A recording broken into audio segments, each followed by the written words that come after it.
people are going to relationship thinking there's always something wrong with the other person, not realizing that they're repeating the same problem over and over again because it's something that they need to release within themselves. How to attract the person you would actually want to be with by being the person that you actually want to be with.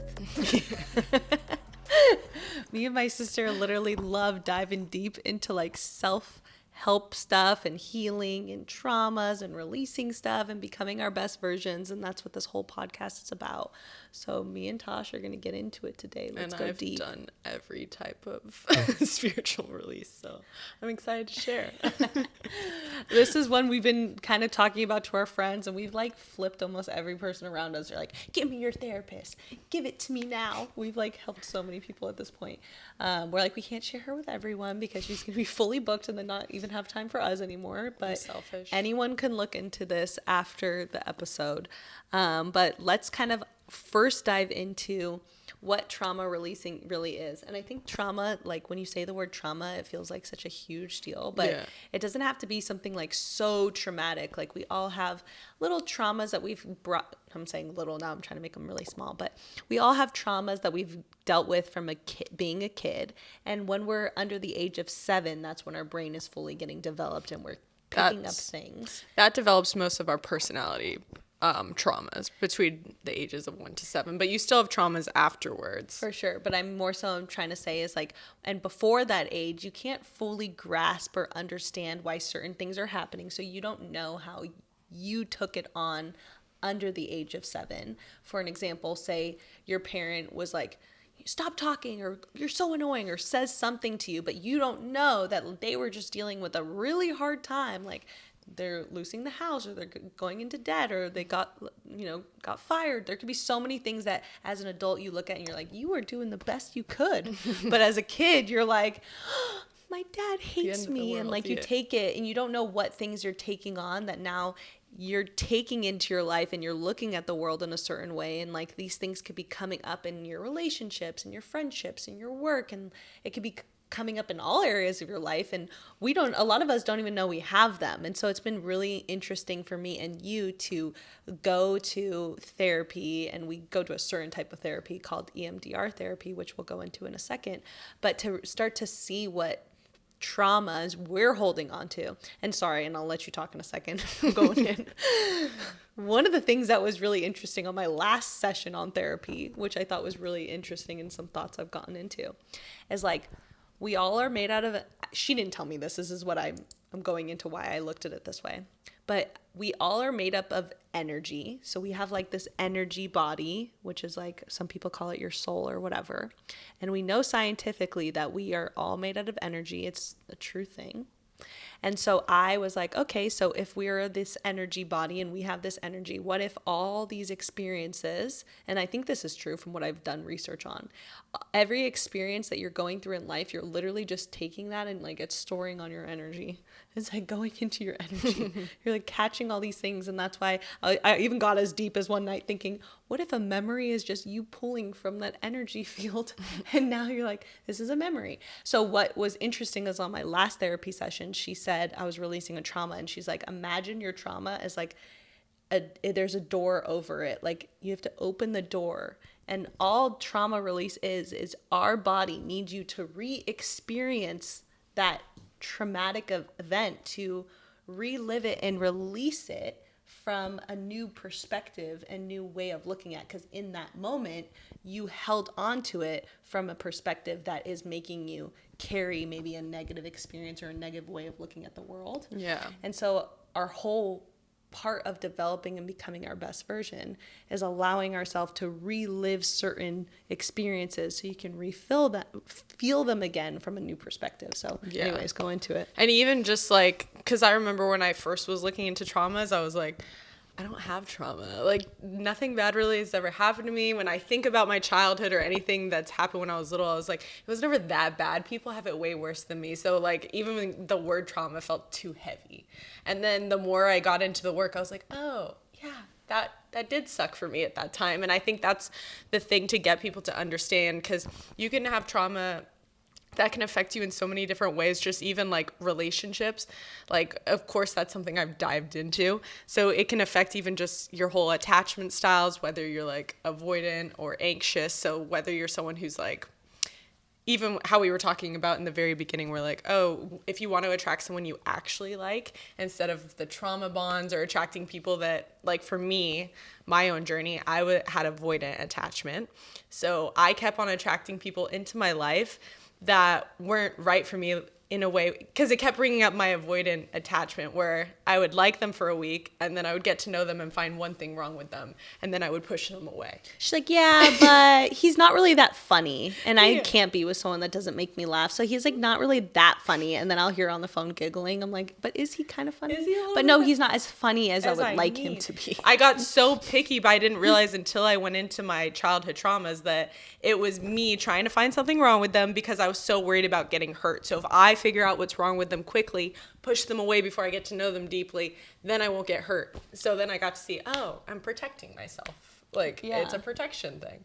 So it's wild when you go into traumas and see where it's actually coming from. Yeah, so going back to the episode purpose is releasing your traumas or releasing certain parts of you so that you could be with your dream person, or you can attract that person into your life, because the person that you're envisioning that has all these things probably is someone that the reason we're attracted to certain things is it's because we want that within ourselves, right? Yeah. Like our best version is those things, like, right? Like we sometimes, like for you, it was like the reason she loved guys that were funny is because deep down it showed you that, oh, they don't care so much what people think. They can just, be themselves.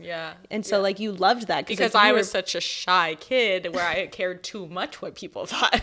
So I was like, I want the opposite of you're like, so that's amazing. Wow. And you put that on a pedestal, and really the things that we admire about people are just the parts of us that we want to experience, which is so interesting. And it's cool when you release certain traumas, you might not be attracted to that type of person anymore. So that's interesting as well. Yeah. And also, okay, I want to dive into that because the other night we went to, actually it was on, the other night, we went to dinner, and one of our friends, we won't say his name for the purpose of this episode. He's like he's a good looking guy. He's successful in LA, and he hooks up with a lot of girls in LA, a lot of influencer girls, a lot of girls that guys would be like, oh, I would die to hook up with them. And he hooks up with them all. And he's like so not happy. And we were talking to him the other day. He's like, yeah, I just can't find one good girl in LA. And we're like, you're so annoying. No, I'm just kidding. No, and then I'm like, well, and Tasha just dissected him at the table, just went in on him, and it was so fulfilling to watch. My way of training him, and we have different ways of training. Yeah, I was like, educating. My thing is like, I told him from my thing is like, well, number one, any girl that really respects themselves is not going to be attracted to you because they see that you're hopping around LA and hooking up with all these different girls. Like, a girl that respects themselves is not going to want to be with a guy like that you could tell is lost and is just looking for the next fulfillment. Yeah, because if they value themselves, they're going to want a deeper connection than that. Yeah, they're not going to just be like, oh, this night, you don't care about me, let's go. Yeah, or like going to every single party. You see them every single place or with every single girl. It's like, it's very not attractive. And so that was like, I was like, start to like value yourself and start to like separate yourself from always having to need someone else, and start to like maybe be alone for a little and clear your energy. Maybe it's like a year, just do a complete reset. Even a month is good. Yeah, well, find out what you really like and what you really need in these things. But another point you mentioned, which was really good, because then he called me after and now he wants to go to the therapy. What was the thing you said to him about? Well, I just asked people like, what do you notice you're attracting? So like for certain people, and I've seen this in other guys before, they are attracted to girls that they almost need to like help and fix.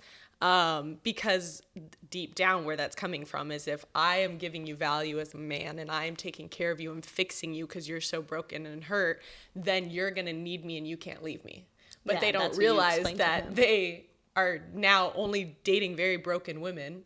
And then they're always going to have struggles with them because they're broken and they're trying to fix them. And you can never fix anyone. Yeah, you they can have never to want to change fix anyone. themselves. That's a big, I've seen that one a few times with men, is the trying to fix, help, the wounded bird. What is it called? Where like, it's like, I forget, there's a saying for it. But yeah, you basically are always looking for those women that like, that you can feel like need you is the real reason. But it looks like, oh, I'm just such a nice guy. I want to help you. Thanks so like much. you need me. Let me fix this. Oh, let me help you get a job. Let me help you.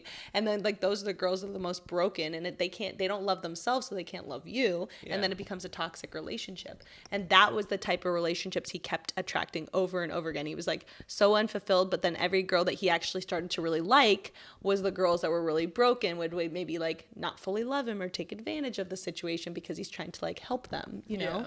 And so you said, you're like, the only way that you can really attract someone that you would want to be with, or that would be really fulfilling for you, is to first release whatever trauma that you're holding on to that has made you become this way, that feels the need to be needed by a woman that needs you. Yeah. Because it's like, that's interesting. Yeah. That's why I was like, it's very cool when you do the deep work to see where it's coming from. Because it's actually kind of, it's not what you expect too. Because even when because a lot of your relationship, especially for a woman, ours comes from our dad's side. And if you're a man, a lot of the way you see women is because you're a mom. So when you actually do the deeper work and see what traumas, like it could be the littlest things when you're a kid that just completely made who you're attracted to. And what's cool is when you release them, you won't be attracted to that type of person anymore, and you start attracting what you actually want. So that's something that like now I'm just like, don't waste any time, release them. Otherwise what happens is if you don't release the trauma, you have to keep reliving it. So you may go, oh, I don't like that girl anymore, I shouldn't date her because I keep on just trying to fix her. But then you get attracted to the same girl again until you release the deeper wound. Otherwise you keep reliving it. And I've seen so many people relive same person, same relationship over and over again. Especially this guy. I'm like, damn, once you pointed that out, I was like, that is what you do. I was like, I've seen that. And so like that's gonna be a life-changing huge trauma for him to release. Because men, no matter what, there is a part of them that wants to provide for the girl, and there is that masculine quality, but it's when it's unhealthy. So that's why it's when it's you're very attracting common. someone, when you're into the ones that are literally like the wounded bird. Yeah. Like they have a lot of issues, a lot of things that they're not even willing to try and work on for themselves. Yeah. It's the ones that are like, it's like obviously it's different if somebody wants to work on those things and they're like, yes. Like that's why my biggest thing when I'm dating people is I look for it. Like when I talk about things that I'm working on and things I'm excited about, are they interested? Or do they share with me things that they're working on? Like that's how I test it. Cause I'm like, oh, are you into that? That's how I know, like, okay, you actually want to do this besides me saying I'm doing it. Then I'm like, that's attractive. Because then I know, like, you can't make someone work on themselves. They have to want to. I was going to say, let's kind of go into some traumas that we've released to become a better version in a relationship. I'll say mine. But I don't really fully know where mine has ended up with relationships. But our dad was very strict. And so he had a lot of like expectations. I'm going to say on me, but on both of us, because I'm just explaining mine. He had a lot of expectations on me to be a certain way. And so I didn't realize, but like I constantly like, just like he was Middle Eastern, so very strict about like, you know, what we're wearing, having to respect ourselves. Definitely not wearing certain things, not being like too overly with, you know, obviously not being with a ton of guys, like all these things. So I was very much like made sure I was always like such a good girl, respecting myself, all these things. And I like those parts that I've learned. But then when I was in my therapy and my EMDR thing, in the session, she started to help me see that like he basically put a pedestal that I'm like trying to stand up on and be on this pedestal of whatever ideas and things he wanted me to be, that I started to realize like I never felt like I was enough to be what he wanted me to be. And so she was like, I realized in that moment when she was doing the little tapping, because EMDR is tapping, you basically tap and relive memories. And I relived a memory that had nothing to do with this, but brought up this and helped me see that like I'm standing on a pedestal that's not even mine. Like, do I even want these things? And obviously there's a lot of things I do love about that and I cherish. But still, it's like I'm still living up to make my dad proud instead of like, what's going to make me proud? What do I want? Who do I want to be? And so it was really like crazy to think. And then mine was so deep that I was like, when I first was standing, I was picturing me standing on this little stool. And then she's like, now get off. And I'm like, I don't even know what, like it made me scared because I'm like, I don't know myself without this pedestal. I've never seen myself without it because I've been standing on it my whole life. It's your comfort zone. So I'm like, what is life without this? It's kind of crazy. And I realized I was like, damn, this is a deep one because I don't even see me without all these expectations of what he needed me to be. So what was cool is one of the guy friends that we were talking about with this, he's like, yeah, but I don't want to forget, the things that I've learned, or maybe like, because now they don't trust girls and all these things. And I'm like, you're never going to forget your life experiences. Your life experiences are what shaped you, and you will pick and choose the things that make the most sense for you now. It's just more so by releasing them, you change your perspective. Yeah. It's not like you're going to lose those. Yeah. You're not going to not value yourself as a woman. Like, you're still going to take the things that you like from it now and the things that you've gathered. You're not going to completely shed and you're like, oh, brand new. It's and not know anything. That's what they were thinking. Because they called me last night. They're like, I really want to do this EMDR thing. And I was on the phone with them. I'm like, Tasha's going to laugh. But anyways, they're calling me and then they're like, but what if I like totally then don't like, what if I'm like stupid and I would just, because they have trust issues. Well, like, what if a girl doesn't deserve my trust? I'm like, you're not going to be an idiot after. It's not like you go like, who am I anymore? And what's so sick too is you also, when you release the trust issues, you don't attract people that you distrust anymore. Exactly. You attract more trusting people because the only reason because if you're they come into your life just to remind you of a time that you distrust people. So then you can release that trauma. Once you release the trauma, you don't have to keep reliving the distrust. It's like people who can always get cheated on. And they're like, why every relationship do I get cheated on? But okay, real quick, because this is what someone's probably thinking. Yeah. But then why, before they ever got cheated on and now they have trust issues, why did they get cheated on before? Well, even deeper. So even for me, something happened with my dad when I was a lot younger. He's the male figure in my life, which caused me to not trust him as an adult taking care of me. And it was not anything crazy, but in my childhood mind, now that caused distrust in a man. So then I attracted distrust in a man in different ways, which turned into cheating and things. But it all came from a childhood wound from my dad. And now when you could relive it, you're like, oh, wow, why did I took this so far? Yeah. Because you don't know how you took it as a kid and then looked at a situation and now it's playing out in your whole life. So it's like they think that, it needs to be something with cheating specifically. Yeah, no, it could be something just they broke your trust in a little way when you were little and you took that on as a big deal because your child mind can't process that. Yeah, it's so interesting. Okay, so let's go into different trauma releases and what they are. So I've tried a ton of different trauma releases. As far as ayahuasca, that one was the biggest trauma release. That one was insane. I don't recommend that for everybody, but what was cool about it is it showed me different memories and things that I needed to release. It showed me how, because I had a huge public speaking fear where literally I couldn't even ask a waiter for ketchup or like order my own food at a restaurant. I'd ask the person next to me to do it. I was that scared. So now to be on a podcast, the person next to me, aka me. Will you ask them for ketchup? Yeah, it was bad. She's my older sister. I'm like, damn it. Can we have some ketchup, please? She's vocal. But yeah, so it was so bad. And I went into ayahuasca because it was just so painful being that shy. I'm like, Jesus, this is starting to bother me. But in the ayahuasca experience, they showed me where it came from. And it was just like my dad used to yell at me if I was like speaking too loudly or talking too loudly and things like that. So I was always trying to be a good girl.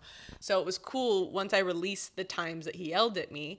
Then I didn't have such a fear of speaking because it all came from that trauma of thinking like, oh, if I speak now as an adult, even though I know logically I'm not going to get in trouble, I still as an adult have a fear of speaking out loud. I'm like, I'm going to get in trouble again. So it like was stopping me because, And it's weird because explaining it even deeper is like, she didn't think like, oh, I'm scared to talk. She did think like, oh, I'm scared to talk on camera and put myself out there. But she didn't logically understand, why am I afraid to talk? All she knew is that it felt very fearful. Like, I don't know how she would tell me, she's like, I don't know how you do it and just get on camera or talk in front of people. And I was like, I don't know, because I didn't have that. Whereas you could logically see that you're going to be okay. You're not going to die, all these things, but it doesn't matter. If something is like very like super uncomfortable for you, it's probably because you have some sort of trauma you need to release. Yeah, something you need to release. And what's interesting is a lot of times it has so beyond what you even imagined. Yeah, you would never think that. I thought it was like, oh, it must be like childhood times that I like said something wrong or spoke in public. Like I thought it would only be with public speaking things. I'd never thought it would be like, oh, my dad getting mad at me. It's like all these little things that you pick up can come out in such different ways. Insane. And that's what was so cool about it, is seeing so quickly after I did ayahuasca that I was able to go on a podcast. Before I would have to like memorize everything, know exactly what questions I'm being asked, practice like hours before. Like I was insane. Yeah, and I remember like before I was kind of like I remember before you were telling me like you wanted to have a full like layout, and I was like, well then you're like, what do you mean we're just gonna go on and talk? And I'm like, riff? That's a podcast. She's like, no. I'm gonna be a robot. I was like, this is how we talk when we're not having a camera anyways. I would literally, that's how intense my fear was. I would rather swim with sharks, go skydiving, anything else but public speak. That's how insane it can be. That's why I'm like, I'm very into trauma release. Yeah. Well, okay, so what are some other ones? Okay, so that was the most intense, but what was cool that I learned from that was, and by the way, I have never done ayahuasca, so it's not like you have to do that. No, that's what I've released a lot. So when I came back, I realized in my experience, it showed me how much fear my sister had to release, and women just in general have a lot of fear to release just because of society and men being stronger than us. There's so many different things if you dive deeper in it. A lot of women have fear. Hence why I didn't do ayahuasca. Yeah. I'm scared. But so I came back and I was like, I need to think of natural ways for my sister to release. So you can also release through different meditations. There's trauma release meditations that are just as good. I've done cut the cord meditation is a really good one for relationships, like past relationships. And I've had good releases from that. And I know it works because in my ayahuasca experience, I remember going back to an old boyfriend that was kind of toxic. And I was like, don't I need to release this? And she's like, because she talks to you in your head. She was like, no, you already released that in meditation. I'm like, wow. Okay. So that works. That's interesting. So I was like, okay, that works. So meditation. And then my favorite breath work is really good. The only thing is that one's harder for me to control what kind of experience I'm going to have, just because like the breathing for me was a lot. So my favorite is EMDR therapy. That is our go-to. That is the best one I've ever done. Because I would say shrooms is one of them too. Shrooms is one of them. So if you want a sober way to do it and you don't want to take shrooms or anything like that, meditation and breath work, EMDR, but obviously shrooms is a huge one. I've learned so much about myself with that. Like any medical advice or anything like that, we're not telling you need to do ayahuasca or shrooms, but these are some ways that people have released traumas. I would say my best one that I've seen the most results from is doing it naturally through EMDR. And EMDR therapy involves well, let me just back up for a second. I've been to multiple therapists, and I would hear so many people be like, therapy's amazing. Sorry, my hair is falling.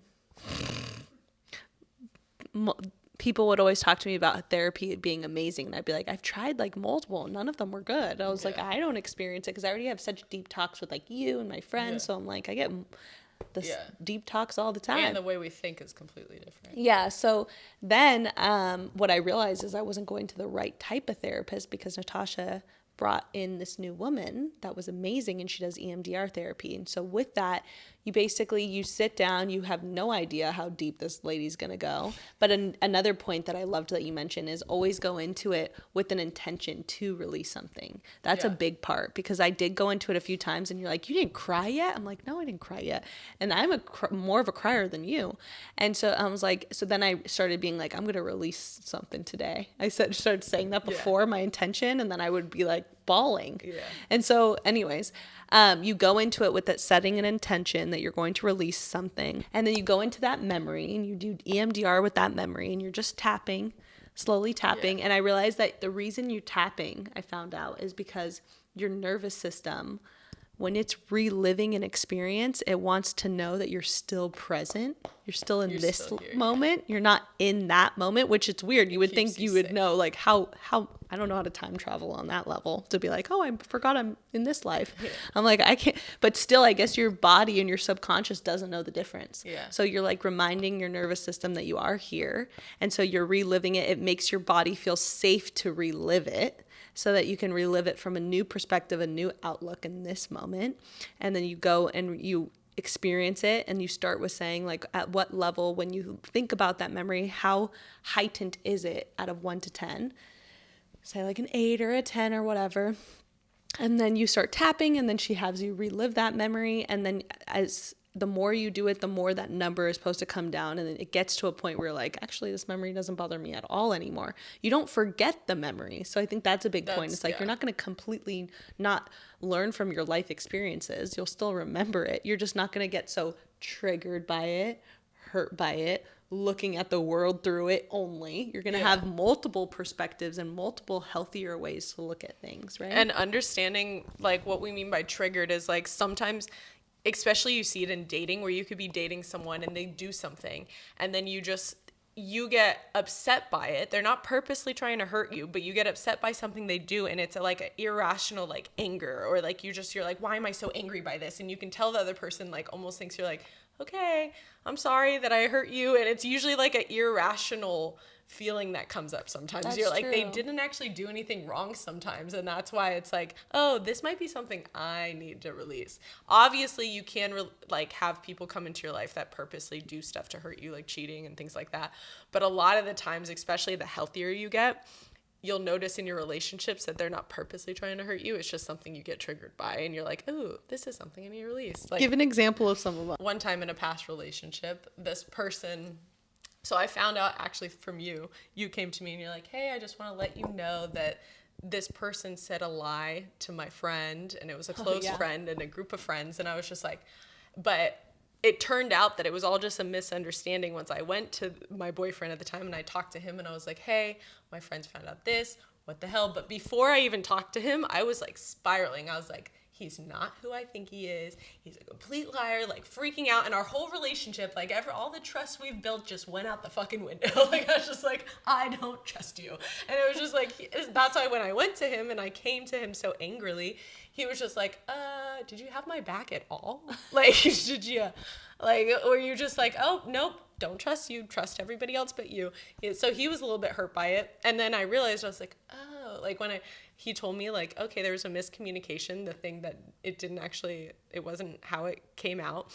Then when I sat with it and I was like, okay, I spiraled because I was going to break up with you. Like, it was a done. I was like, never again, not talking to you, out of my life, cut. And I was like, where'd this come from?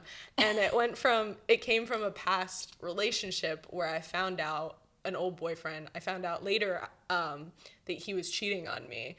And I found out through one of my friends, and then they told me, and then I was just like, oh my God, he was completely somebody different than what I thought he was. Mm-hmm. And then it showed me, oh, this is a trauma I need to release. Is from my ex-boyfriend. It has nothing to do with my current one. It was an ex. So that you automatically don't assume worst case scenario, want to push someone out of your life, want to cut them out for your own protection. It's like, that was a triggered experience. Yeah, and that's what ends a lot of relationships today. The issue is a lot of people are breaking up with people today, and they're just not even trying in relationships because they're getting triggered by something in the relationship. They think it's that person hurting me, but really it's a past trauma you need to release that they're just activating. So it's causing a lot of people to not even try in relationships anymore. And they're like, oh, let me break up with them, go to someone new, and then it happens again in another relationship, because unless you release it, you're gonna keep reliving it. And what's the common denominator in all those relationships? You. And trust me, I lived that life. I cut so many people thinking it's them. Yeah, and it's like, if you start to notice that you keep reliving the same relationships over and over again, you're the common denominator, and that's probably something you need to release, rather than putting the blame on them and saying they made you feel uncomfortable. They are the reason I feel this way. They need to get out of my life. Yeah. It's like every single person that's attracted into your life is a mirror to your own pain or things that you need to develop to become your best version. So some of these things are like, okay, why is this making me feel triggered? Why am I uncomfortable by this? And starting to actually be strong enough to ask yourself, why is this affecting me so much? Right? And taking time, because I had to, like, especially in the beginning when you get triggered by something, like if you are dating someone, like going away from them and trying to kind of just think about like, okay, when did this happen to me in the past? This feeling, like how I do it is like, okay, I'm hurt by what you just said. Why am I so hurt? Why is this hurting me? What did it make me feel like? Oh, it made me feel stupid. It made me feel like I look dumb in front of other people. When did this happen prior? And then you can go back to like old memories and you're like, oh, that's where it is. So that's a way that I figure out where I need to release next. That's a huge one. Huge one. I love that.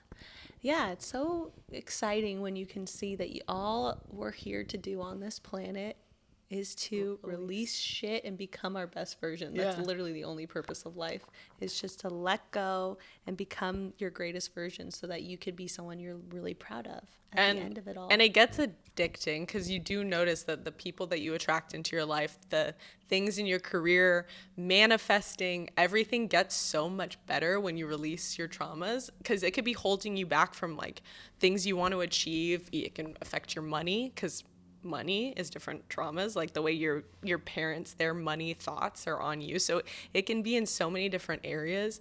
So that's why I'm so addicted to it, because I'm just like, I'm getting better. I attracted better quality people into my life, better situations. So I'm like, life gets a lot easier. Yeah. It's so much nicer. So if you guys like this episode and you want us to get into more traumatic experiences, please follow and subscribe to us. This is Tash, 9 p.m.